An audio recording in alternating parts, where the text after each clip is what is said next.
Hi guys, and welcome to a coffee chat. I'm Dr. Boomer Brown with Doing Good at Work.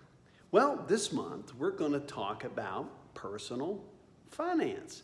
There's a lot on people's minds about this. In the article today I wrote a little bit about how you prepare for recession. Well, you can read that and some of that may come to fruition, some of it may not, but it's important as always to be prepared. So what is it about personal finance that we're going to talk about for the next few weeks? Well, we're going to give you little tidbits here and there. This video section won't be the same as the written section, so it'll be important for you to watch the video to learn something new and exciting to help you with your personal finances. Well, today I want to talk to you about, money, about what you can do with it. And, is money bad? Is money good? Are people that have money bad? Are they good? What does all that mean? Well, let me start out by saying this. Money is neither good nor bad, okay? Money's kind of like a brick. You can take a brick and you can throw it through a store window and crash it in and break in and steal everything in the store. That's using a brick in the wrong way. Or you can take a brick and you can put it with some other bricks and you could potentially build a school in a third world country where children who don't have access to education can have a place to come. You see, a brick doesn't have a good or bad switch. The determiner about the use of the brick is the person and how they use it. See, that's like money. Money is neither good nor bad. Money is only good used in a good way or used in a bad way, depending on how the person sees money and uses it. Hence, people who have money, they aren't necessarily bad or good. They're just people who have resources. And people who don't have resources, they don't have money, that doesn't make them bad or good either.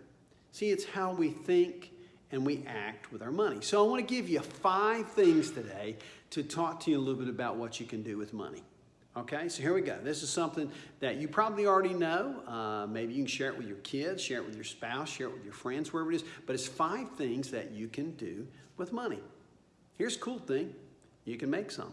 That's what work's all about. That's what having an economy and doing things to work. You trade your time and your energy and your creativity and your resources at work to receive remuneration so you can make some money. Here's a cool thing you need to do after you make some is you need to save some.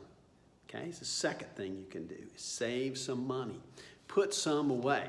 We like to teach people that you need to live not on an 80-20 budget, but on a 70-30 budget.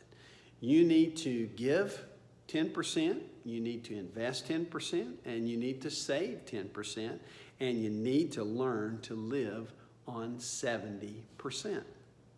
So you can make some, you can save some, and I've already alluded to this, is that you can spend some. Hey, we don't have any problem with spending it. That's usually the greatest problem for most of us because most people in the United States and other parts of the world, we actually spend more than we make. We have a negative savings ratio. So remember, what's your savings? The thing that can help you most with that is a budget. And one of these weeks we'll talk a little bit about a budget. So you can make some, you can save some, you can spend some, and watch this, you can invest some, okay? And we'll talk a little bit about potential investment. As I said today, in a recession, or the potentiality of it, or during a time of inflation, investment can be difficult. But it is one of the 5 things that you can do with your money. And the last thing is this, is that you can actually give some. Give some away. I like to give at least 10%, and sometimes I give more. And I determine where I want that 10% to go. So we try to live on 70%. And then I try to take 30% and save it, 10% save it, 10% invest it, 10%, give it. And that's how I make up 100% of my money. All right. So that's just what you can do with money, 5 things. It's just something cool to think about. And we're going to talk each week here for a few weeks about money and what you can do with it. I guarantee you 1 week we'll talk about budgeting. 1 week we'll talk about debt reduction. And we'll talk about some other things that might help you. Because what I know is this, is money is an important tool in our life. Money oftentimes can make people miserable.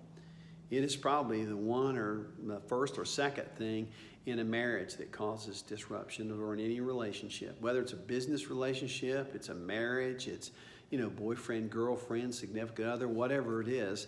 Usually money arguments and money fights are at the very top. Communication and money, 1 and 2.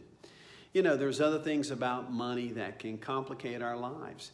A lot of times I see employees, we're not doing our best to manage our money. So we always feel we're never making enough. So we don't really know what enough is. So we jump jobs to trace the money trail. And sometimes we're very unhappy because we chase the money when what we should have been chasing is what we love to do. So we'll talk more about that. Hey, remember that we here at Doing Good at Work, we're here to help you. Not just with mental health, but we're here to help you with marriage advice. We're here to help you with money advice, education advice, your career development. There's lots of things we can help you with. But here's the one thing I know for sure. If you don't reach out to us, if you don't contact us, we don't know what your needs are and we can't help you. So if you have a need, you want to know something, you have a question, hey, don't hesitate. Click on the button, send us an email, make contact. We promise we'll respect your privacy, but we need to know if we can be here to help. So listen, thank you for hanging out with me a little this week for a coffee chat. And as always, I hope to see you next week on a coffee chat.